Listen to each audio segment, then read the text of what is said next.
गंधर्वों के राजकुमार का नाम जीमूतवाहन था। वे बड़े उदार और परोपकारी थे। जीमूतवाहन के पिता ने वृद्धावस्था में वानप्रस्थ आश्रम में जाते समय इनको राज सिंहासन पर बैठाया, किंतु इनका मन राजपाट में नहीं लगता था। वह राज्य का भार अपने भाइयों पर छोड़कर स्वयं वन में पिता की सेवा करने चले गए।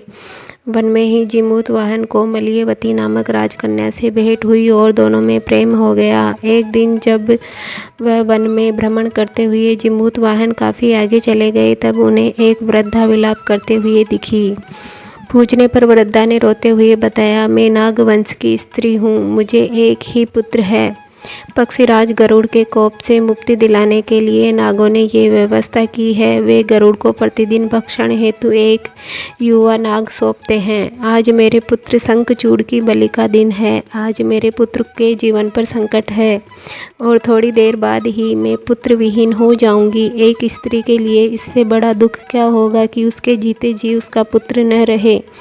जीमूतवाहन को ये सुनकर बड़ा दुख हुआ। उन्होंने उस वृद्धा को आश्वस्त करते हुए कहा, डरो मत, मैं तुम्हारे पुत्र के प्राणों की रक्षा करूंगा। आज उसके स्थान पर स्वयं मैं अपने आप को उसके लाल कपड़े में ढककर वध्यशिला पर लेटूंगा, ताकि गरुड़ मुझे खा जाए पर तुम्हारा पुत्र बच जाए। इतना कहकर जीमूतवाहन ने शंखचूड़ से हाथ से लाल कपड़ा ले लिया और वे उसे लपेटकर गरुड़ को बलि देने के लिए चुनी गई वध्यशिला पर लेट गए। नियत समय पर गरुड़ बड़े वेग से आए और लाल कपड़े में ढके जीमूतवाहन को पंजे में दबोचकर पहाड़ के शिखर पर जाकर बैठ गए।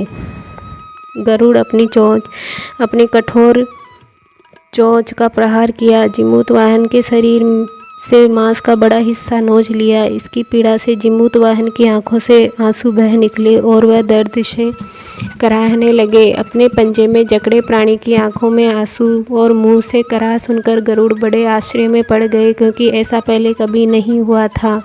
उन्होंने जीमूतवाहन से उनका परिचय पूछा। जीमूतवाहन ने सारा किस्सा कह सुनाया कि कैसे एक स्त्री के पुत्र की रक्षा के लिए वह अपने प्राण देने के लिए आए हैं। आप मुझे खाकर भूख शांत करें।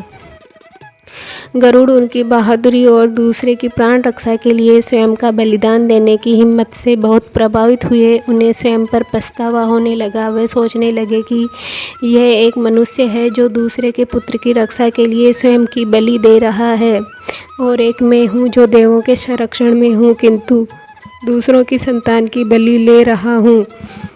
उन्होंने जीमूतवाहन को मुक्त कर दिया। गरुड़ ने कहा, हे उत्तम मनुष्य, मैं तुम्हारी भावना और त्याग से बहुत प्रसन्न हूँ। मैंने तुम्हारे शरीर पर जो घाव किए हैं उसे ठीक कर देता हूँ। तुम अपनी प्रसन्नता के लिए मुझसे कोई वरदान मांग लो। राजा जीमूतवाहन ने कहा, हे पक्षीराज, आप तो सर्वसमर्थ हैं। यदि आप प्रसन्न हैं तो वरदान देना चाहते हैं तो आप सर्पों को अपना आहार बनाना छोड़ दे। आपने अब तक जितने भी प्राण लिए हैं उन्हें जीवन प्रदान करें।